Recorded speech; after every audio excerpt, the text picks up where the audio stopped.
నాకు కరోనా వచ్చినప్పుడు కూడా నా ఒక్కదాన్నే కాదు, నా సహోదరులందరూ కూడా కరోనా వచ్చినప్పుడు మనం ఎంతో కష్టపడ్డాం. చంటి పెట్టిన శాఖలు వేసుకుని పీపీఈ కిట్ వేసుకుని వెళ్ళానండి. నేను ప్రజలకి వెళ్ళి అందరికి సేవలు అందించాం. వారైతే అసలు హెసిటేట్ చేశారు, మాకొద్దు, మాకు ప్లెయిన్ వాళ్ళు వద్దు, ఈ అమ్మాయి ఎవరో మాకు తెలియదు, మా వాళ్ళే కావాలి, మా ట్రైబల్ వాళ్ళే కావాలి అని అన్నారు.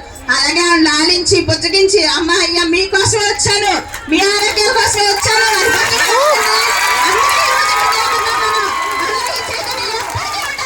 కంపల్సరిగా ప్రతి ఒక్కరు దీనికోసం కృషి చేయాలి.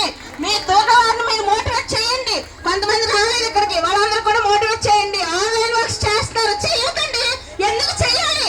ఎందుకు కష్టపడి ఎందుకు చేయాలి?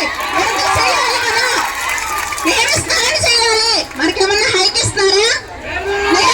బానిసలాగా పనిచేస్తున్నాం. ఇదేంటంటే మోటివేషన్ కోసం మనందరూ ప్రెసిడెంట్స్ అందరూ కూడా మాట్లాడాలి. ఏంటంటే